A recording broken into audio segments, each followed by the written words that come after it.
180일간의 수사를 이어온 내란 특검이 조금 전에 최종 수사 결과를 발표했습니다. 앞서 현판식도 없이 속도전에 들어갔던 내란 특검은 변칙적인 수사 방식으로 일부 성과를 냈다는 평가를 받기도 하는데요. 일단 내란 특검 사무실 앞에 나가 있는 취재 기자 연결해서 자세히 한번 들어보겠습니다. 박혜빈 기자, 지금 현장 결과 발표가 끝난 것으로 전해지고 있는데 내란 특검의 주요 성과 어떤 부분들을 짚었습니까? 네, 내란 특검은 현판식도 하지 않고 김용현 전 국방부 장관을 추가 기소하며 첫 발을 뗐습니다. 이후 한 달도 안 돼 구속 취소됐던 윤석열 전 대통령의 구속영장을 발부받아 재구속으로 존재감을 드러냈습니다. 특검은 이상민 전 행정안전부 장관의 언론사 단전단수 의혹과 조태용 전 국가정보원장의 국정원법 위반 혐의 등을 수사해 구속하고 재판에 넘기기도 했습니다. 윤 전 대통령 등을 포함해 특검이 재판에 넘긴 정부 군 관계자들은 모두 24명입니다. 내란 특검은 공수처나 검찰 등에서 넘겨받거나 인지해 수사한 내란과 외환 관련 사건 249건 가운데 215건을 처리했다고 밝혔습니다. 남은 34건의 사건은 특검법에 따라 경찰 국가수사본부에 인계했습니다. 네, 관련해서 특검은 이제 김건희 여사의 내란 계엄에 관한 관여 의혹은 사실이 아니다라고 정리를 하기도 한 것 같은데 그 비상계엄 시기와 목적도 규명이 있었다고요? 네, 그렇습니다. 우선 윤석열 전 대통령이 비상계엄을 준비한 시기는 지난 2023년 10월 이전인 것으로 파악했습니다. 노상원 전 정보사령관의 수첩에 기재된 군 인사 내용이 지난 2023년 10월 이후 인사에 그대로 반영된 것이 결정적이었습니다. 비상계엄의 목적은 윤 전 대통령이 권력을 독점하고 유지하기 위한 것으로 드러났다고 밝혔는데요. 외환 관련 비정상적인 군사작전으로 무력 대응을 유발해 비상계엄 여건을 조성하려 했으나 실패했다는 게 특검팀의 판단입니다. 이제 수사를 종료한 특검팀은 향후 공소유지 체제로 전환해 공소유지 업무를 이어갈 방침입니다. 지금까지 내란 특검 사무실이 있는 서울고등검찰청 앞에서 MBN 뉴스 박혜빈입니다.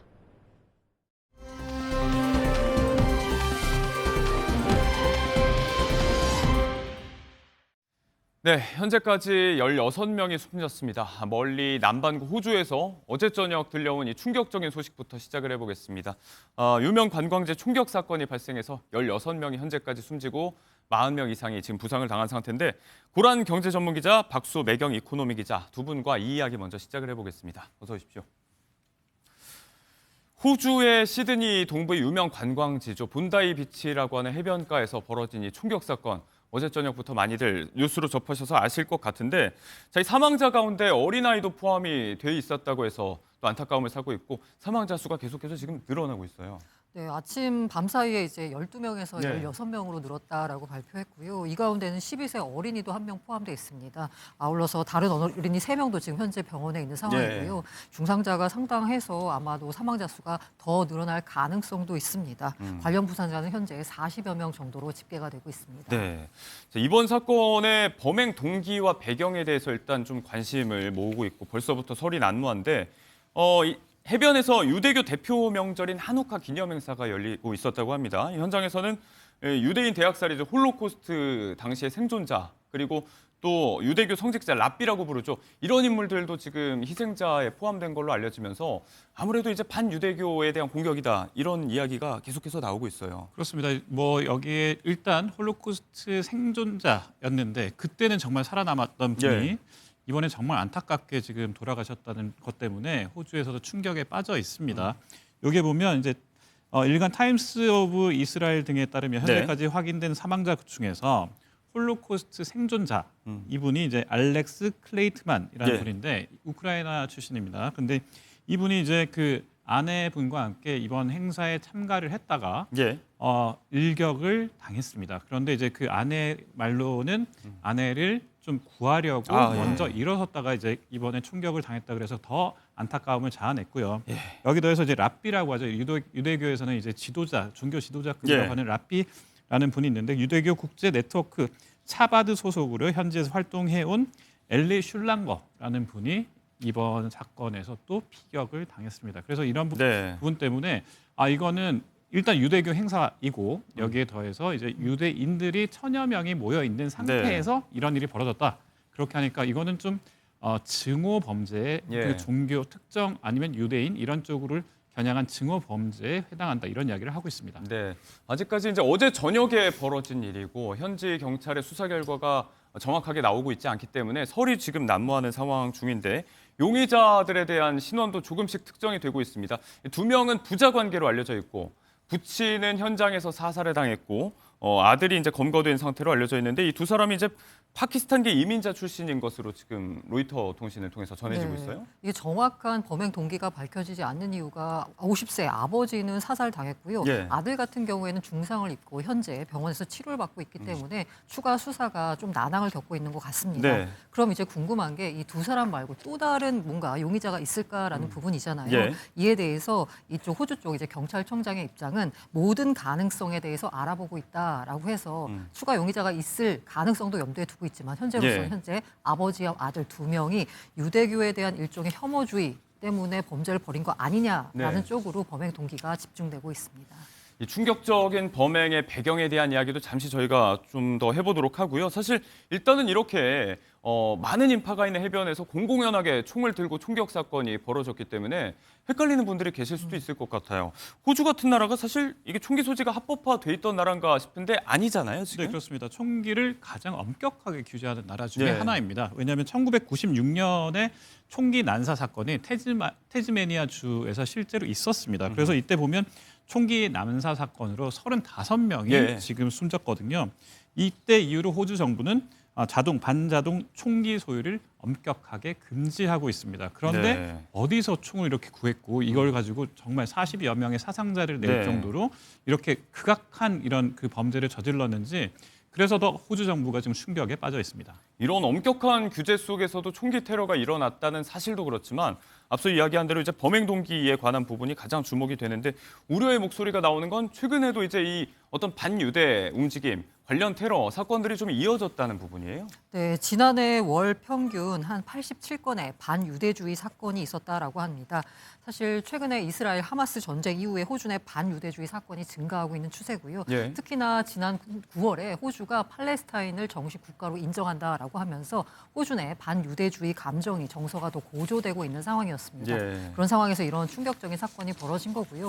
아무래도 이날이 이제 하누카라고 하는 네. 이제 명절에 벌어진 거거든요. 이 하누카가 히브리어로 봉헌, 헌정이라는 뜻이라고 합니다. 예. 이제 11월 말에서 12월에 열리는데 이게 빛, 자유, 기적을 상징하는 사랑하는 따뜻한 명절인데 이런 명절을 겨냥해서 유대인들이 많이 모였을 법한 장소에 가서 총기 난사를 했다는 건 네. 아무래도 유대인들을 겨냥한 범죄다라고 볼 수밖에 없죠. 네. 이 때문에 각국은 이제 유대인을 겨냥한 테러로 규정하고요.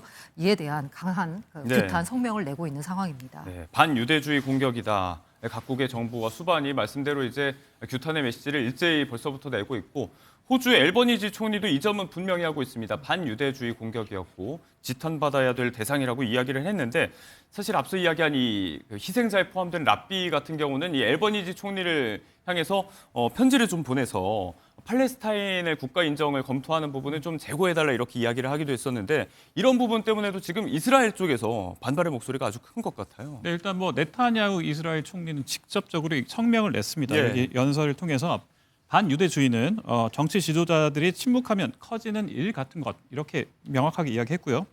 호주는 자국에서 암이 퍼지도록 방치했으며 네. 오늘 우리는 그 결과를 마주했다. 이렇게 목소리를 높였습니다. 네. 그러면서 지난 8월에 팔레스타인 국가 인정을 검토하던 앤서니 앨버니지 호주 총리에게 반유대주의 불길에 기름을 붓지 말라 이렇게 경고를 했는데 예. 그는 이를 무시했다. 이런 이야기를 하면서 결국 이제 호주 총리가 이런 책임이 있다. 이런 식으로 공식적으로 성명을 네. 냈습니다. 계속해서 늘어나고 있던 관련 움직임, 테러들까지 포함해서 이런 것들이 갑자기 벌어진 일이 아니고 좀 자초한 거다. 네타냐후 총리는 강하게 호주 측을 좀 비판하고 있는 상황입니다. 자, 어제 이야기를 조금 더 해보자면 이제 1000여 명이 넘게 모인 대규모 행사장이었기 때문에 말씀을 드렸던 것처럼 희생자의 규모가 많습니다. 16명이나 현재 사망한 상태인데 이 피해 규모가 더 늘어날 수도 있었던 것 같아요. 현장에서 맨손으로 용의자를 제압한 용감한 시민이 있었다면서요? 여기 많이 모여 있다 보니까 이 장면을 이제 SNS로 예. 영상으로 찍은 분들도 많아서 공개된 걸 보니까 흰색 반팔을 입은 남성이 이 총격범이 밤시한 틈을 타서 그를 예. 이제 기습해서 총기를 빼앗는 그런 장면이 목격이 됩니다. 그런데 그럼 이 사람이 누구냐라고 해서 예. 궁금했는데 이분이 아흐메드 알 아흐메드 라는 분이에요. 예. 자, 이름에서 볼 수 있듯이 정확히 무슬림일 거라고 가능성이 크죠. 이제 추정을, 아랍계로 추정하고 있고요. 예. 현재 그 시드니에 거주하는 무슬림 상점 과일 가게 주인이다라고 합니다. 43세로 자녀를 두고 있는데 예. 이게 어떻게 보자면 그 피해를 막은 시민 영웅이 무슬림계 아랍계로 추정되는 상황이 아이러니하면서도 예. 어떻게 대한 인간에 대한 어떤 본성을 보여주는 또 다른 장면이 아닐까라고는 생각이 들고 있고요. 실제로 호주 총리 역시나 이 용감한 시민 덕분에 오늘 더 큰 사고를 막을 수 있었다라면서 호주 네. 총리 역시 감사 인사를 보냈습니다. 맨손으로 총기를 빼앗고 용의자를 제압한 이 용감한 시민 덕분에 이제 더 이상의 피해가 없었을 수도 있다라는 이야기인데 본인도 부상을 입고 현재 병원에 입원해 있는 것으로 알려져 있거든요. 자, 이 영웅의 가족의 인터뷰 잠시 들어보시겠습니다. Still, he's in the hospital, and we don't know exactly what's going inside. But they said the doctor he's very okay, and next 2 hours they let us to go in and see Ahmed because he's still inside and he do the operation. But we hope he will be fine. He's a hero, 100%. He's a hero because what we see on the social media, he's 100% hero. 자, 한 시민의 용기 있는 행동 덕분에 더 이상의 피해 규모가 커지지 않았다는 점, 사망자 집계가 늘고 있는 호주 본다 해변 총격 참사 이야기를 저희가 첫 순서로 좀 이야기를 나눠봤습니다.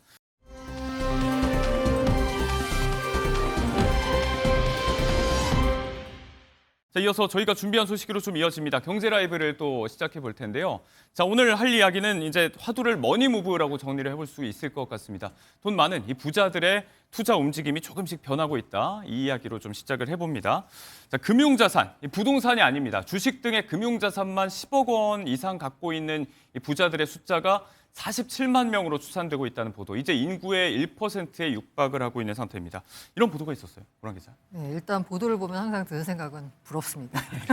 공감합니다. 네, 10억 원 이상 이거 아파트 뭐 부동산 뺀 겁니다. 10억 원 이상 보유한 부자가요 47만 6천 명, 전체 인구의 0.92%. 아마 내년쯤이면 1%를 넘어서지 않을까라는 생각마저 듭니다. 예. 이게 조사를 이제 매년 하고 있기 때문에 연간 추이를 볼 수가 있거든요. 조사 처음 시작한 2011년 이거 KB 금융지주 산하 KB 경영연구소에서 2011년에 처음으로 조사를 시작했는데 네. 그때가 13만 명이었어요. 그런데 올해는 47만 6천 명. 그럼 연평균 9.7%씩 부자가 늘어난 겁니다. 그런데 전년 대비 24년 대비해서 올해 얼마나 부자가 늘었나 하는 전년 대비 증가율을 보면 3.2%입니다. 어허. 그런데 제가 눈에 띄는 건 뭐였냐면요. 예. 부자들 사이에서도 양극화가 진행되고 있다라는 어허. 좀 부분이었습니다. 들여다 보니까 좀 다른가요? 네, 10억에서 100억 미만인 자산가는 올해 43만 2천 명, 2.4% 증가에 그쳤습니다. 그런데 100억에서 300억, 예. 요 고자산가는 전년보다 10.3% 늘었어요. 고자산가라고 부르는데 더 늘었고. 네, 그런데 초고자산가, 이분들은 이제 300억 이상이거든요. 어허. 이분들은 지난해보다 20%나 늘어났습니다. 그렇군요. 부자가 더 부자가 되는, 부자들 사이에서도 양극화가 나타난다라는 현상을 보여주는 예. 조사였습니다. 금융 자산가들 사이에서도 뚜렷하게 볼 수 있는 양극화의 움직임, 저희가 숫자로도 좀 확인을 할 수가 있었습니다. 자, 그래서 오늘 해볼 이야기는 앞서 말씀드린 대로 이 부자들의 투자 움직임이 좀 변하고 있다는 이야기인데, 사실 이전까지는 투자라고 하면 대명사는 단연 부동산이었는데 이런 기류가 일단 올해만 봤을 때는 조금씩 변하고 있다, 그런 이야기예요 지금. 네, 일단 뭐 주식 다 좋아합니다. 이제 예전에는 그 부동산이 최고야 이런 네. 이야기 많이 했고 믿을 건 부동산뿐이야 이런 이야기 했는데 부자들은 내년도 유망 투자처로 55%가 주식을 꼽았습니다. 예.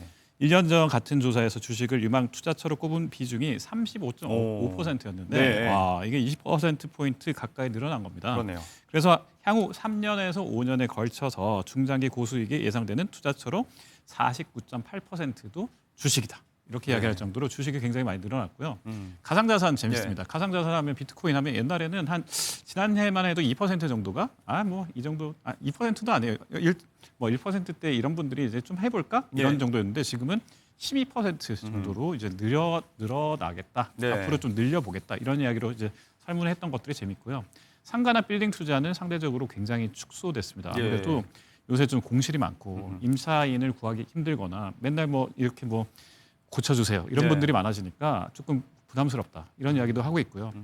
그런 점에서 봤을 때 네. 뭐 앞으로 또 주식 말고 주식은 이번 정부에서 올려주겠다. 뭐 부양책을 많이 만들어주겠다. 그러는데 네. 부동산은 뭐라고 합니까? 집 가진 사람들은 더 세금 많이 때리겠다 이런 식으로 이야기를 해버리면 자산가 입장에서는 결국 주식으로 갈 수밖에 없다 이런 이야기를 할 수밖에 없는 거죠. 정부의 확실한 경기 부양책 또 주식시장 활성화에 대한 이야기가 좀 반영되고 있다는 얘기인데 고 기자가 지금 하신 말씀. 제가 눈에 띄는 게 가상자산이 유망하다라고 응답한 비율이 지난해 1.8이었는데 올해 12.5로 너무 급증을 한 거예요. 이 증가폭으로 보자면 여러 자산 가운데 선호도가 가장 많이 올라간 자산이거든요. 그래서 왜 이렇게 많이 올라갔지라고 봤더니 이거 좀 조심하셔야 될 게요. 조사 기간이 7월 말에서 8월 말입니다. 이때가 코인 시장이 좋았을 시점이에요. 워낙에 또 변동성이 큰 시장이기 그래서 때문에. 이 당시로 보자면 비트코인 가격이 12만 달러를 돌파하는 등 상승 기대감이 컸던 시점에 조사가 나왔다는 점, 이 점은 조금 감안하셨으면 합니다. 자, 정리를 해보자면 올해 정말 뜨거웠던 주식시장에 대한 전망도 내년에 좀 비슷하고 전통적으로는 이제 조금 부정적인 회의적인 시각을 갖고 있었던 가상자산에 대한 부자들의 시각도 조금 변한 것일 수 있겠지만 그 어떤 변동성을 좀 봐야 된다라는 말씀입니다. 관련해서 그럼 저희가 좀 짚어볼 게 이제 금 이야기인데 최근에 굉장히 가파르게 올랐고 또 안전자산으로서 대표적으로 이제 화폐를 대체하는 수단으로서 많이들 투자를 하고 있는데 지금 여기에 대한 좀 다른 시각을 갖고 있는 사람도 있는 것 같아요. 우리에게는 이제 돈나무로 알려진 캐시우드 CEO가 역사적인 고점을 찍었다. 금에 대해서 이렇게 평가하기도 했어요. 사실 어떤 자산의 가격을 평가할 때는 역사적으로 이게 평균값이냐 아니면 고평가됐냐를 보잖아요. 그런데 이 캐시우드 CEO가 보기에는 시중 통화량, 우리가 이제 M2라고 많이 하죠. 이 M2 대비 금 시가총액이 대공황을 제외하고는 역대 최고 수준이었다라고 밝혔습니다. 실제로 봤더니 25년 현재 M2 대비해서 금 시가총액 비율이 125%거든요. 근데 대공황 때가 171%예요. 그 이후로 두 번째로 높았던 때가 1980년 125%입니다. 이때랑 비슷한 수준이기 때문에 결국 더 올라갈 수 있는 상승 여력보다는 오히려 하락이 나올 가능성이 크다라는 겁니다. 왜냐하면 금값이 왜 오르냐라고 보자면 인플레이션에 대한 우려 때문이거든요. 그런데 인플레이션에 대한 우려가 사라지면 금값은 떨어지게 돼 있습니다. 그런데 캐시우드가 보기에는 지금 현재 AI 등 약간 기술 혁명을 통해서 인플레가 이제는 없어질 거다라고 보는 사람이 바로 캐시우드거든요. 금리 인하보다는 이제 성장력이 좀 맞습니다. 올라가면서 그렇기 때문에 이 인플레 우려가 잦아진 환경에서는 금값은 강세를 보이기 어렵다라는 게 캐시우드의 주장입니다. 투자에 있어서 좀 조심해야 된다, 신중을 기울여야 한다라는 측면으로 저희가 좀 반대급부로 살펴볼 의견 정도로 참조를 하시면 좋을 것 같습니다.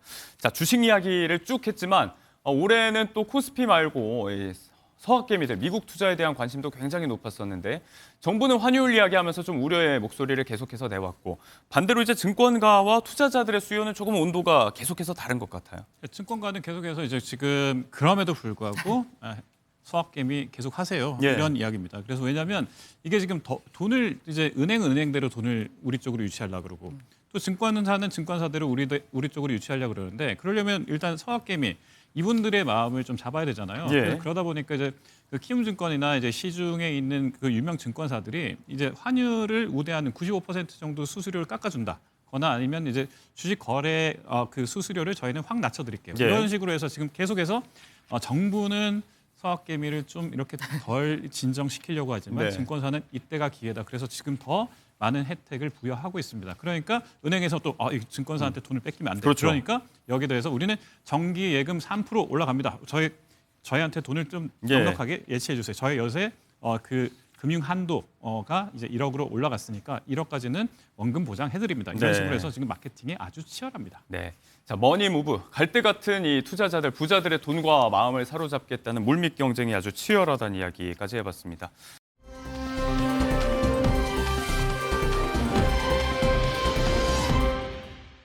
주식시장 이야기하면 이제 부자들도 업종별로 반도체를 정말 많이 담고 있다고 하는데 자, 이 대목에서 저희는 이제 검은 반도체 이야기를 좀 해보도록 하겠습니다. 우리 수출 시장의 효자 품목으로 알려진 이 조미 김에 대해서 날개를 좀 달게 됐다는 이야기입니다. 사실 예외 없이 관세 15% 부과 대상이었는데 미국 시장에서 이제는 관세 면제 대상이 되는 것 같다라는 보도가 나와요. 그 팩트시트에 보면은요 공개가 됐는데 미국에서 생산하지 않는 천연 자원은 관세 면제를 예. 추가 협의한다라는 내용이 있습니다. 그 내용이 있더라고요. 그러면서 무관세 적용 품목에 조미김이 포함이 됐고요. 아까 제가 추가 협의한다라는 내용이 있잖아요. 네. 그래서 마른 김, 참치, 한천 등 수상식품 요것도 추가로 관세 조정을 협의할 계획이다라고 정부는 예. 밝혔습니다. 어쨌든 사실 김이요. 우리나라에서만 난다라고 해요. 그렇기 때문에 검은 반도체라는 이름으로도 예. 불리는데 여기에서 또 김을 가장 많이 수출하는 국가가 이제 그 수출 대상 국가가 미국이거든요. 20% 된다고 맞아요. 하더라고요. 여기 관세 면제까지 이제 하면 날개를 예. 다는 거잖아요. 더 많이 수출이 늘어났으면 합니다. 일단은 지금 조미김이 유일하고 첫 사례가 된 거고 지금 마른 김 같은 경우는 포함이 안 되는데 팩트시트의 그 내용대로면 이제 추후에 또 네네. 면제를 그리고 조미김이 협의할 수도 있다? 사실 수출의 거의 90%라서 예. 대부분이라고 보셔도 됩니다. 예, 네. 알겠습니다. 사실 그 상호관세 부과에도 불구하고 올해 뭐 한국 김의 인기가 정말 역대급이었습니다. 뭐 다카이시 총리조차 뭐 한국 김 사랑한다 공개적으로 말할 정도였는데 이러다 보니까 이제 한국의 김 수출액이 역대 최초로 일단 지난달까지 이미 10억 달러를 돌파했고 11억까지 뚫을 것이다 이런 네. 전망이 나와요. 저는 지금 3년째 지금 이 김 시장 취재하고 있는데 네. 이게 물김이 이제 그 바닷가에서 이제 막 제조한 게 물김. 그다음에 이거를 말려서 우리 네모짜리에서 아무 양념을 칠하지 않은 것이 마른 김. 그다음에 여기에서 이제 조미. 그러니까 예. 여기에 뭐 이제 참기름이나 이제 뭐 이렇게 그 소금 넣고 이렇게 해서 가공한 게 이제 조미김. 밥상에서 제일 많이 보는 네, 그래서 이 조미김을 이제 최종 생산해서 수출하게 되는데 마른 김이나 이런 부분들까지 지금 현재 작황이 좋았고요. 작년에는 물김이 너무 많이 나와서 오히려 그 마른 김을 다 만들지 못해서 예. 물김을 버릴 정도까지 됐었습니다. 예. 그런데 올해는 이제 수출길이 완전히 열려 있기 때문에 수출 오리온이나 이런 업체들도 대기업들도 지금 뛰어들었습니다. 그래서 네. 이쪽이 앞으로 더 성장세가 높을 것 같은데 올해 11억 달러 수출은 확정적이고 내년에는 12억 달러까지 예상하고 있습니다. 네, 계속해서 확대되고 있는 김 수출 날개를 달게 됐습니다. 올해는 11억을 돌파하고 내년엔 또 어떤 성적을 낼지 이 이야기까지 저희 경제라이브에서 두 기자와 함께 짚어봤습니다. 오늘 시간 내주셔서 고맙습니다.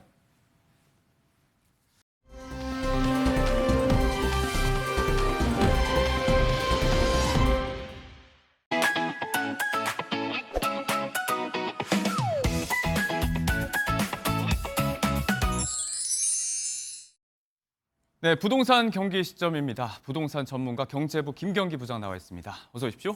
안녕하세요. 자, 오늘도 부동산 시장에 함께 참견을 해보도록 하겠습니다. 자, 바로 첫 번째 키워드 한번 볼까요?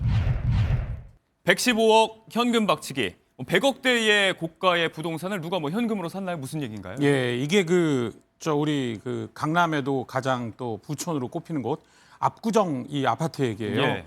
이 신현대 아파트인데 전용 183제곱미터. 물론 이게 대형이긴 합니다. 네. 그렇긴 한데 115억 원의 이 신고가를 찍었어요. 지금 네. 보면 올해 1월 70억이었죠. 그리고 6개월도 안 돼서 90억을 돌파하고 그다음에 이번에 115억 원을 찍으면서 이 신고가 계속 오르고 있는데 가파르게 올랐어요. 예. 근데 이제 관심인 건 이 115억 원을 어떻게 조달을 했느냐. 이게 관심이었습니다. 사실 지금 뭐 대출 규제 때문에 이 정도의 초고가 아파트는 대출도 거의 안 나오잖아요. 그렇죠. 이게 그러니까 12월 4일 날 이제 잔금을 치르면서 이 등기부 등본이 나왔는데요. 예. 이 등본에 보통 보면 갑구, 그러니까 표제부, 갑구, 을구가 있습니다. 예. 그래서 이 갑구는 소유권에 대한 얘기예요. 그리고 을구는 소유권이 아닌 권리에 대한 얘기인데 예. 근저당이 하나도 없었습니다. 그 얘기는 주택담보대출을 하나도 안 받았다는 거죠. 물론 대출 규제가 강화되면서 지금 25억 이상 그 매매가 아파트에는 네. 2억 원밖에 대출이 안 나오긴 해요. 그렇지만 어찌 됐건 한 푼도 대출을 안 받고 전액 현금으로 잔금을 치르고 네. 매매를 했다는 그런 얘기가 됩니다. 이제 뭐 그만큼 현금 부자가 많다는 얘기죠. 네. 예. 뭐 이런 대출 규제, 규제 강화에도 이런 현금 부자들은 아랑곳하지 않는 것 같습니다. 예, 그렇지 않아도 올해 100억 원 이상 아파트를 산 사람들이 매수자 절반이 1980년대에서 90년대 사이에 예. 그런 어떤 청년층 슈퍼 리치라 그러더라고요. 근데 이 대부분 다 대출 없이 전액 현금으로 매수를 했는데 네. 보면 연예인이나 CEO 저희가 아는 이름들도 많이 예. 있습니다. 일단 BTS 멤버 2명이 이 한남 더힐과 더 펜트하우스 청남, 청담동에 있는 아파트죠. 예. 이런 초고가 아파트를 전액 현금으로 매수를 했고요. 그리고 이 메가커피 창업자나 네. 이 잡코리아 대표도 반포동 원베일리나 한남 더힐을 올해 매수를 했다고 합니다. 네. 지금 115억 아파트를 현금으로 매수한 사람이 이제 1984년생인 걸로 알려져 있으니까 예. 저랑 뭐 2살 차이인데 예, 조금 41살. 예. 조금 전에 고란 기자 표현을 빌자면 저도 참 부럽습니다. 예. 자, 이게 원래도 압구정이라는 그 지역은 이 토지거래 허가제에 포함이 돼 있었기 때문에 원래도 삼중규제 지역에 있던 곳이잖아요. 예, 예. 이런 곳은 이제 반사이익을 좀 누린다 이런 이야기도 많이 하지 않습니까? 예, 그래서 이 계속 반사이익을 누려서 사실 그 15 대책 이후로 확대가 되고 나서 예. 서울 강남 3구나 그다음에 용산 지역에 오히려 아파트값이 뛰는 모습을 보이고 네. 있거든요. 그래서 이제 그곳은 이해가 되는데 네. 그래도 이제 새로 규제 지역에 포함된 곳 이런 곳은 오히려 좀 위축이 돼야 되는 거 아니냐. 그래서 저희가 거래가 위축된다, 거래가 죽었다 이런 기사를 많이 썼어요. 예. 그런데 막상 이 자료를 보니까 이 나온 결과를 보니까 네. 이 경기도 지역, 이 15 대책 이후에 경기도 지역에 규제 지역에 새로 들어간 곳, 네. 오히려 그곳들이 상위 상승률 그 넘버 5, 탑 5 안에 전부 들어가 있더라고요. 그냥 오른 것도 아니고 이제 경기 예. 지역에서 가장 부동산 가치가 많이 오른 곳들에 예, 포함이 있다. 가장 많이 그 아파트 값이 오른 그 대책 이후 15 대책 이후 가장 많이 오른 그 5곳이 네. 분당, 과천, 광명, 뭐 용인, 수지, 하남 이렇거든요. 전부 이번에 새로 규제 지역이 된 곳들이에요. 그래서 네. 지금 분당 보면 3.66%가 이 7주간 올랐고요. 예. 그리고 과천 2.55% 올랐죠. 아, 죄송합니다. 3.03% 올랐죠. 네. 광명 2.5, 그리고 하남 2.22, 그리고 예, 용인 수지 2.44, 다 2% 넘게 올랐어요. 예. 그리고 근데 오히려 저희가 그러니까 이번에 그 규제 지역에 포함되지 않아서 네. 그런 풍선 효과를 누린다고 많이 썼던 곳, 그게 이제 대표적인 게 굴인데 네. 굴이 7주간 1.93%밖에 안 올랐습니다. 화성, 동탄이 있는 곳이죠. 예. 1.38%. 오히려 규제 지역으로 지정된 곳들보다 덜 올랐습니다. 왜 이런 거예요? 이게 지금 그럼 규제라는 게 소위 약발이라고 하는 그 효과가 좀 떨어져서인지 왜 이렇게 된 거라고 보십니까? 물론 이 거래를 죽이는 효과는 있었지만, 그러니까 거래를 위축시키는 그런 영향은 나타났지만, 네. 어차피 주변 더 인근 상급지라고 해야 되겠죠. 서울 강남이나 뭐 한강벨트 뭐 그런 주변 지역의 신축을 중심으로 아파트값이 많이 올랐기 때문에 네. 지정이 됐더라도 그 바로 옆이니까 그런 어떤 옆 동네 키 맞추기 효과에 의해서 이 가격이 오른 것으로 그렇게 예상이 됩니다. 일단 물건이 줄었습니다. 네. 예. 또 일각에서는 이 규제가 오히려 매수자들에게 투자 가이드 이런 곳이 오를 곳이다라고 지금 가이드를 준 게 아니냐 이런 비판까지 나오고 있는 실정인데 예. 이렇게 서울 경기 할 것 없이 다 오르다 보니까 이런 걱정도 좀 하고 있는 것 같습니다. 다음 키워드 볼게요.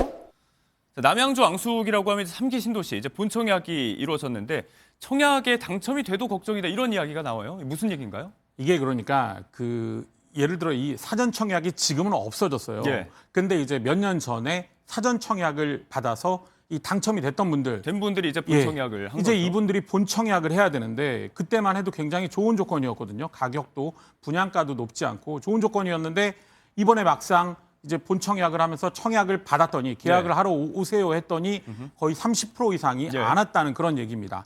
예를 들어 이 남양주 앙숙 A24블록 이게 그 지하철 4호선 인근에 예. 그 지하철 4호선에 이제 왕숙역이라고 이제 들어서게 되는데 그 바로 옆에 들어설 아파트인데 32.7%가 아예 사전 청약에 당첨이 되고도 이 계약을 하지 않았고요. 네. 이 B17블록 여기도 마찬가지로 26.3%가 미신청을 했는데 예. 이 역시 이 경춘선 인근이에요. 굉장히 좋은 지역들임에도 불구하고 네. 사전 청약에 당첨된 사람들이 본 청약을 안 하고 계약을 안 했다는 거죠. 예. 예. 이유를 좀 들여다봐야 될 것 같은데 네. 일단은 뭐 분양가 자체가 좀 오르기도 했고 네. 말씀하신 이 광역교통망 이런 공사 이런 게 좀 늦어지고 있다 이런 것들도 좀 염두에 두는 걸까요?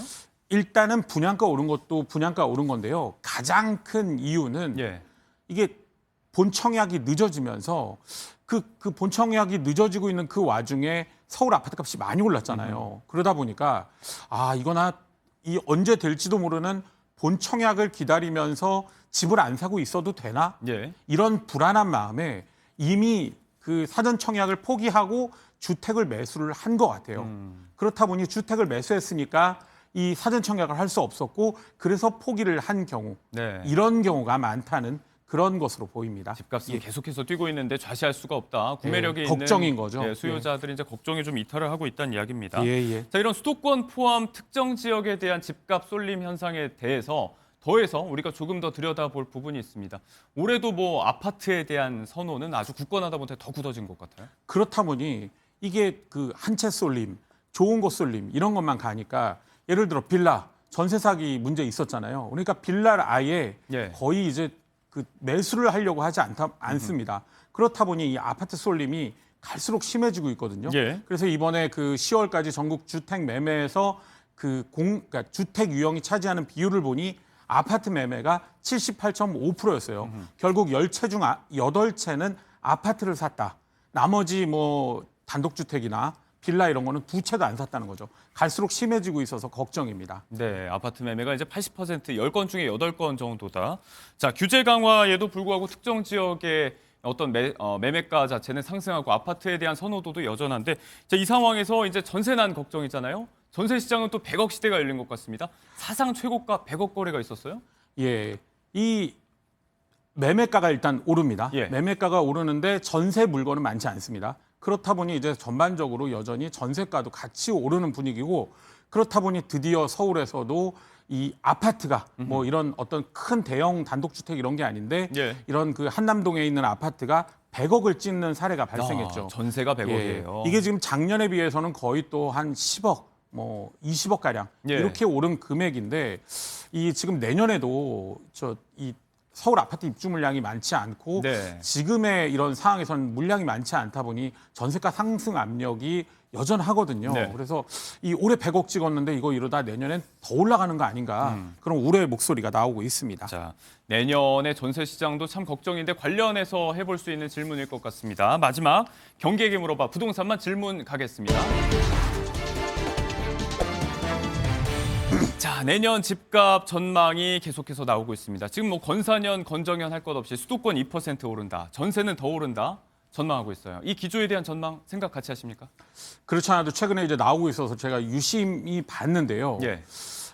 이 제가 보통 이 두 개 OX 중에 맨날 바꿔서 들고 막 그랬는데 네. 오늘은 그냥 들어야 될 것 같습니다. 확고하게 예. 오해요. 사실은 더 높이 들어야 될 것 아, 같습니다. 네. 예, 그게 걱정입니다.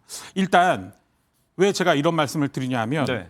올해 그 한국건사년 건설산업연구원이 그 내년 그 기준 그 상승 전망으로 제시한 게 전국이 0.8, 예. 수도권이 2%였거든요.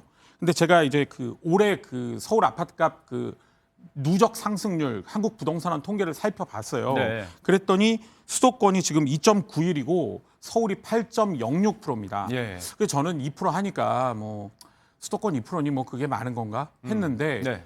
올해 그렇게 많이 올랐다고 했는데도 2.91%밖에 안 올랐어요. 예, 그래서 이 지금 연구 기관들이 제시하는 그 2%라는 것도 굉장히 높은 수치인데 한두 푼이 아니니까 2%예요. 어마어마. 그런데 이제 더 문제는 네. 예를 들어 올해 같은 경우는 그래도 입주 물량이 서울에 입주 물량이 좀 있었고요. 예. 금리도 많이 떨어지지 않았어요. 그런데 내년에는 지금 서울 아파트 입주 물량이 더 줄어들고 지금 거의 3분의 1 가량으로 올해보다 예. 그렇게 줄고 금리도 뭐 많이 내릴 수는 없지만 인하 기조인데 그렇다 보면 지금보다 더 좋을 수 있는 여건이 아닌데 2% 제가 보기에 오히려 좀 더 높아질 가능성이 낙관적이다 있고 다소. 그리고 이런 분위기가 지방의 어떤 그런 그러니까 지방 대도시 그쪽도 이제 조금 좀 그쪽은 오히려 온기가 되겠죠. 예, 그쪽도 이제 기지개를 켜지 않을까 그런 어떤 이 관측을 해보고 네. 무엇보다 걱정인 건 아까 말씀드린 대로 전세예요, 전세.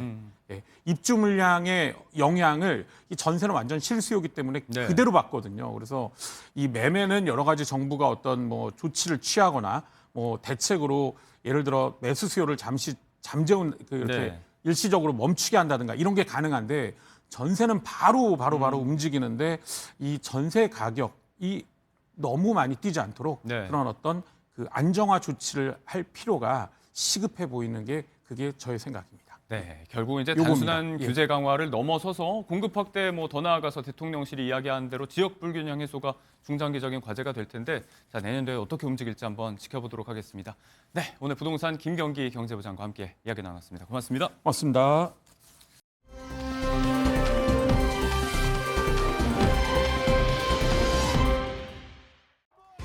뉴스 라이브입니다. 실시간 관심을 끄는 화제의 뉴스들 만나보시죠. 주사 이모를 출국 금지시키라는 민원이 일고 있습니다. 개그우먼 박나래 씨에게 불법 의료 행위를 했다는 의혹을 받는 A씨 주사 이모, 임현택 전 대한의사협회 회장이 국민신문고를 통해 민원을 보냈는데요. 그리고 법무부로부터 회신을 받았다고 합니다. 법무부는 형사재판 중이거나 수사 중인 사람에 대해 출국 금지를 요청할 수 있다는 점을 강조하면서 관계기관의 요청이 들어오면 이를 검토하겠다는 입장을 밝혔습니다. 앞서 임 전 회장은 A씨와 함께 박나래 씨를 의료법, 약사법 위반 혐의 등으로 서울 서부지검에 고발을 하기도 했죠. A씨 주사 이모가 실제 의료인 자격을 갖추지 않았다면 법적으로는 최대 5년 이하의 징역형이나 5천만 원 이하의 벌금에 처해질 수 있는 상황입니다. 이 이슈가 단순히 연예인들의 스캔들로만 바라볼 것이 아니라 법적, 사회적 반향으로까지 번지는 듯합니다. 이번엔 손편지입니다. 여자도 해군 특수정보부대에 갈 수 있게 해주세요 라면서 이재명 대통령에게 보낸 손편지가 화제입니다. 초등부 레슬링 남녀 통합 랭킹 1위 13살 임하경 양이 보낸 건데요. 해군 특수정보부대에선 여군을 선발하지 않는다는 사실을 최근에 알게 돼 제도 개선 요구 편지를 썼습니다. 임하경 양의 아버지가 해군 특수정보부대 출신인데 늘 나라가 없으면 나도 없다, 될 때까지 한다. 아버지로부터 이런 말을 자주 듣고 자랐다고 합니다. 자신도 아버지처럼 강해지고 싶다면서 해군 특수정보부대 입대가 꿈이라고 직접 손편지를 써서 경북 칠곡군 청사를 찾았다고 하는데요. 칠곡 군수 또한 임 양은 지역의 자랑이라며 꿈을 향해 마음껏 도전하도록 응원을 아끼지 않겠다고 전했습니다. 이재명 대통령의 회신을 기다리고 있을 꿈나무 임하경 양을 저도 함께 응원하도록 하겠습니다. 중국에선 일론 머스크 CEO의 영향으로 2세 만들기 열풍이 불고 있습니다. 중국 억만장자들이 여러 명의 대리모와 동시에 계약을 했다가 법원의 친권을 인정받지 못한 사례들이 나오고 있는 건데요. 지난 2023년 중국의 게임 제작자 두오이 네트워크 대표 쉬보의 친권 인정 신청을 기각한 사례가 그러합니다. 이미 대리모를 통해서 최소 8명의 자녀를 두고 있었는데 출생하기 전 아이 4명에 대한 친권을 요구했던 겁니다. 미국에선 대리모를 통해 20명의 자녀를 두는 것이 목표라는데 자신도 아이들에게 자신의 사업을 물려주고 싶어서라고 이유를 밝혔습니다. 그 미국 사례, 일론 머스크를 염두에 둔 말로 보이죠. 머스크는 최소 14명의 2세를 둔 것으로 알려져 있습니다. 지구에 지능이 높은 사람이 늘어나야 문명을 지킬 수 있다는 시각을 갖고 있다는 주장을 내비친 바 있는 머스크. 2세를 더 얻기 위해 일면식 없는 여성에게 출산을 제한하고 또 정자를 기증했다는 주장도 나오고 있죠. 머스크의 출산 장려주의 영향으로 중국에선 이를 따라한 대리모 산업으로까지 번지고 있는 상황입니다. 미스 유니버스 대회에서 출전했던 미스 핀란드가 인종차별 논란으로 왕관을 박탈당했습니다. 미스 핀란드였던 사라 자프체. 지난달 말 SNS에 눈꼬리를 손가락으로 당기는 사진이 올라왔습니다. 핀란드어 자막을 붙여서 중국인과 함께 식사 중이라며 동아시아인을 조롱했는데요. 자프체의 친구가 동의 없이 글을 적어 올린 것으로 알려졌고 자프체는 두통으로 관자놀이를 문지른 것이라고 해명을 했지만 여론은 진정되지 않았습니다. 이에 핀란드 미인대회 조직위원회는 내부 논의 끝에 자프체의 타이틀을 회수했습니다. 결국 2위였던 타라 레흐토넨에게 새 왕관이 수여됐습니다. 국가를 대표하는 인물로서 책임을 다해야 하는 자리이니만큼 인종차별은 옳지 못한 행동이죠. 새 미스 핀란드 타라 레흐토넨은 품위 있게 임하겠다고 소회를 밝혔습니다.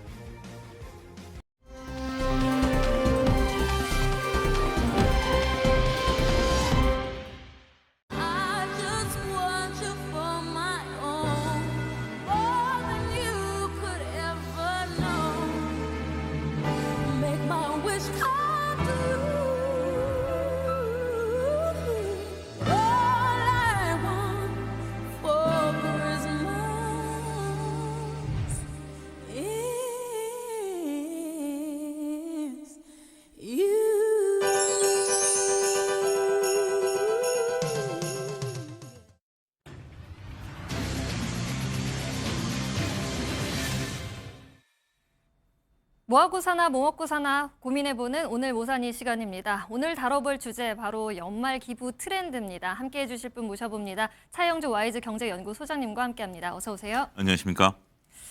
요즘은 기부 방식도 문화도 많이 예전과 달라졌다고 합니다. 겨울철에 길거리나 지하철 역사 앞에 가보면 이렇게 자선 냄비가 있는 모습을 기억할 수 있는데요. 구세군 자선 냄비 캠페인이 조금 많이 달라졌다고요? 예, 그렇습니다. 저도 처음 알았는데요. 저도 지갑에 현금을 안 들고 다닌 지가 꽤 됩니다. 아, 그쵸. 예, 그런데 우리가 자선 냄비 같은 경우 현금을 넣는 네네네. 행위잖아요. 저도 아이 어렸을 때 아이 손에 현금을 쥐어줘서 아이가 넣게 하는 그런 그 행위도 하고 했었는데요. 그러다 보니까 현금이 없어서 기부를 못한다. 뭐 이런 민원도 좀 있었던 것 같습니다. 네네. 그래서 요즘은 스마트폰으로 보통 이제 뭐 편의점이나 이렇게 오. 결제를 하기 때문에 네. 자선 냄비 옆에 있는 리더기에다가 스마트폰을 대면 네. 14초 만에 결제가 된다고 합니다. 오. 그런데 그러면 뭐 별도의 웹을 설치해야 되나요? 아닙니다. 설치 안 하셔도 자기가 원하는 금액을 적은 다음에 거기다 터치를 하게 된다라면 기부가 가능하다라는 점이 새롭게 바뀐 점이다라고 말씀드릴 수 있겠습니다. 네, 저도 요즘에 현금 안 들고 다니는데 진짜 이런 점은 시민들한테 되게 편리하게 느껴질 것 같습니다. 또 다른 나눔의 대명사죠. 바로 사랑의 열매 온도탑인데요. 이 또한 기부 방식이 달라졌다고요? 그렇습니다. 사랑의 온도탑이라는 것이 우리가 기부 목표의 1% 달성할 때 온도가 1도씩 올라갑니다. 네. 다 달성하면 이제 100도가 되겠죠. 이게 이제 광화문 광장이라든지 전국의 17개 시도에 동시에 진행 중인데요. 네. 과거에는 그냥 단순하게 이제 탑을 놔두고 우리가 얼만큼 기부를 했는가 이것만 나타냈는데요. 지금은 이제 MZ세대 놀이문화를 반영해서 네. 이워드형 기부존이 마련됐습니다. 그러니까 3,000원짜리 키링 뽑기 게임을 하는 거예요. 네. 예, 그러면 내가 키링 뽑으면 내가 갖는 거지만 그 3,000원 이제 기부가 되는 거죠. 이런 형태로 우리가 이제 카드라든지 현금, QR 등을 다양한 방식으로 이렇게 놀이와 체험이 같이 됐다라고 말씀드릴 수 있겠습니다. 또 시대가 어느 시대입니까? 가상자산도 기부가 가능합니다. 네. 이런 부분 사랑의 열매가 한 가상자산 거래소와 업무 협약을 체결을 해서 디지털 자산을 이제 기부할 수 있도록 허용을 했습니다. 그러다 보니까 성과가 나타났습니다. 기업 기부로 5개의 비트코인이 들어왔고요. 개인 기부자가 1개의 비트코인을 전달했는데 최대 1억 8천만 원까지 갔었던 비트코인이기 때문에 비트코인을 기부하게 되면 바로 현금으로 이게 전환이 돼서 기부가 된다라고 하네요. 그렇기 때문에 이런 부분들을 잘 보셔야 된다라고 말씀드릴 수 있겠고 또 크리에이터와 협업한 나눔모음 캠페인 같은 경우도 열립니다. 그래서 콘텐츠를 시청한다라든지 연계 제품을 구매만 함으로써도 기부 행위가 이루어진다라는 것이 시대 상황을 반영한 것이다라고 말씀드릴 수 있겠습니다. 와, 키링에 비트코인까지 새로운 방식이 도입된 기부 방식에 눈길이 가는데요. 많은 분들이 참여를 해주셨으면 좋겠습니다. 또 저 어렸을 때는 이맘쯤에 이것도 참여했었던 것 같습니다. 바로 크리스마스 실인데요. 이 또한 변화된 방식의 기부 방식이라고요. 그렇습니다. 저도 어렸을 때 크리스마스 실을 구매를 해서 우표 옆에다가 따로 이제 붙이는 행위들을 했었습니다. 네. 근데 지금 우편을 쓰는 쓰진 경우는 않죠. 거의 없죠. 다 네. 카톡이죠. 그러다 보니까 이 또한 좀 변화를 나타내고 있습니다. 우리가 이제 어쨌든 크리스마스 실이라는 것은 원래 이제 결핵을 없애기 위해서 대한결핵협회에서 이제 만든 것인데요. 네. 우리가 이제 우표라든지 이런 것들을 이제 우체국 가서 사야 되는 행위도 불편할 뿐더러 지금을 잘 사용하지 않다 보니까 앞서 언급드린 키링, 네. 마그넷, 파우치, 에코백 등 실용성에 중점을 둔 굿즈를 우리가 굿즈. 이제 만들어줘서 어디서든지 살 수 있다랍니다. 따라서 우체국 창구라든지 GS 편의점, 각 학교와 직장 우편 모금 등을 통해서 되고요. 온라인을 통해서도 구매가 가능합니다. 그러니까 우리가 이제 좋은 일을 한다라고 하면 저런 키링 같은 경우 들고 다니는 것은 나 이제 기부했다 이렇게 자랑할 수도 있는 네. 거 아니겠습니까? 많이 좀 애용하시면 좋지 않을까 싶습니다. 네, 이 크리스마스 실이 19세기 말에 덴마크에서 시작이 돼서 이게 도입이 우리나라에 1953년에 도입이 된 건데 이게 전통을 지키되 방식만은 이렇게 바꾸면서 새롭게 시민들에게 다가가는 모습 정말 보기 좋습니다. 연말을 맞아서 각계각층의 온정의 손길도 이어지고 있습니다. 연예인들의 통 큰 기부가 화제라고요. 예, JYP 엔터 수장인 이제 박진영 씨 같은 네. 경우 올해만 해도 10억 정도를 이제 쾌척을 했다라고 합니다. 2022년부터 4년간 누적으로 40억 원의 개인 재산을 현재 지금 이제 기부를 했는데요. 이렇게 박진영 씨가 기부한 기부액 같은 경우는 여러 대학병원의 어린이 병원이라든지 네. 국제 구호 개발 단체 이런 데 하면서 아동들에게 쓰일 예정이다라고 합니다. 박진영 씨도 저도 6살, 5살 두 딸이 있는데 네. 치료를 받고 있는 아이들을 보면 내 딸 같았다라는 그런 심정을 전하기도 했고요. 예. 그다음에 방탄소년단의 멤버 슈가 오. 씨 같은 경우 세브란스 어린이병원에 50억을 기부를 했습니다. 네. 이 규모가 연세 의료원 전체를 통틀어서 아티스트가 한 기부액의 최고액이다라고 합니다. 그래서 이 기금을 바탕으로 민윤기 치료센터가 이제 세브란스 병원 내 문을 열고 아이들을 위한 치료 프로그램이 운영되고 있다라고 하고요. 또 이제 슈가 씨 같은 경우 네. 올해 하반기부터 네. 그러니까 지난해 하반기부터 올 상반기까지 그러니까 세브란스 병원의 이제 교수님들과 함께 네. 자폐 스펙트럼 장애를 갖고 있는 아이들에게 음악 봉사, 보통 이제 자폐 애들이 이런 뭐라 그럴까요? 이제 그 자극에 좀 약하지 네. 않습니까? 그렇기 때문에 그런 아이들에게 음악 봉사를 함으로써 예술 융합형 치료와 자립 시스템을 만드는 데 도움을 주고 있다라고 말씀드릴 수 있겠습니다. 네, 기부를 하는 액수뿐만이 다가 아니라 또 연주 봉사, 또 음악 봉사까지 하는 모습 정말 멋있는 것 같습니다. 또 아무리 스타라고 해도 고액 기부는 쉽지 않은데 꾸준히 이런 기부 활동을 이어가고 있는 연예인들이 있다고요? 하춘아 씨 같은 경우 기부액이 200억이 넘는다고 합니다. 보통 이제 공연을 하고 나면 그 수익금 모두를 이제 기부하고 있는데요. 19살부터 지금까지 50년 이상 꾸준히 기부를 하고 있다라고 합니다. 이 또한 뭐 아버님의 교육을 받아서 내가 이제 이렇게 기부를 하게 됐다라고 얘기를 좀 전하고 있는 거고요. 또 배우 겸 가수인 장나라 씨 같은 경우도 네. 총 기부액이 130억이 넘는 것으로 알려지고 있습니다. 이게 이제 2009년에 130억이니까 지금 벌써 꽤 시간이 오래 흘렀죠. 이 네. 금액을 훨씬 넘어설 것으로 보고 있습니다. 장나라 씨 같은 경우 출연료뿐만이 아니라 광고 수입 뭐 이런 것들 전부 다 기부처에 전달하는 것으로 알려지고 있고요. 집안의 분위기가 그렇다라고 합니다. 장미는 나눌수록 그 향기가 퍼진다. 네. 이런 또 명언을 남겼고요. 우리가 잘 아는 가수 김장훈 씨 같은 경우도 기부액이 200억이 넘는 것으로 알려지고 있습니다. 네. 본인이 월세를 살고 통장이 없음에도 불구하고 항상 웃는 얼굴로 기부를 실천하고 있다는 것이 사회의 귀감이 되고 있다라고 말씀드릴 수가 있겠습니다. 네, 연예인들 많이 사랑을 받은 만큼 또 사회에 다시 기부하면서 선한 영향력을 뽐내주고 있는 것 같습니다. 한편 요즘에는 건강도 챙기고 기부도 하고 기부 마라톤이 또 유행이라고요. 예, 그렇습니다. 이제 한 국제 구호 단체 월드비전 같은 경우 최근 이제 기부 마라톤 행사를 이제 주최를 했습니다. 네. 6km를 뛰면 네. 6km 정도는 뭐 웬만한 분들은 그쵸. 뛸 수 있죠. 그러면 아프리카 아이들에게 식수하고 굿즈, 그다음에 이제 창가비 전액이 이제 기부가 가능한 그런 행사를 좀 하고 있고요. 또 이제 현대차 같은 경우 마라톤 대회를 열면서 1인당 그 나무 한 그루를 이제 그 기부할 수 있는 그런 그 행사를 열었습니다. 5천여 명이 참석을 했고요. 이에 따라서 33,850여 그루의 나무가 기부됐다고 합니다. 지금 뭐 지구 온난화라든지 사막화 이런 진행되고 있는데 이런 부분들이 되고 있고요. 또 이런 여러 단체들이 소상공인들이라든지 독립 유공자 후손이라든지 암 환자들 이런 방식을 통해서 이제 지원하고 있는데 여기에 대표적인 게 가수 션 씨를 빼놓을 수가 없겠죠.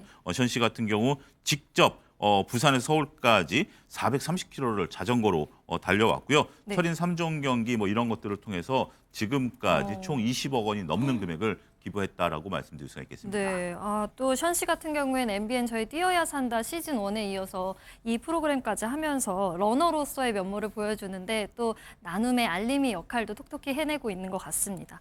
또 요즘에 고향사랑 기부제 이거 인기가 대단하다고 하는데 누적 금액이 상당하다고요. 예, 그렇습니다. 그 지난 12월 11일 날 고향사랑 기부제 모금액이 925억 원이 넘어섰습니다. 전년 동기 대비 170%가 됐는데요. 이것은 지금 살고 있는 곳 네. 외에 다른 지자체에 기부를 하게 되면 세액공제와 지역 특성을 받습니다. 예를 들어서 내가 뭐 경남 출신인데 서울에 와서 살고 있는데 그럼 경남 내가 살았던 고향 네. 특정 지역에다 기부를 하게 되는 거죠. 정치인 기부랑 똑같습니다. 10만 원까지는 전액 세액공제가 되기 때문에 우리가 연말정산에서 이 부분을 받을 수 있고 네. 연말에 또 집중되는 효과까지 보이고 있다라고 말씀드릴 수 있겠습니다. 네, 연말 기부 트렌드에 대해서 이야기를 나눠봤습니다. 차영주 와이즈 경제연구소장님과 함께 이야기를 나눠봤는데요. 경제적으로, 사회적으로 우리가 기부를 하는 활동에 대해서 한번 익히 생각해보고 또 따뜻한 나눔 실천해 보셨으면 좋겠습니다.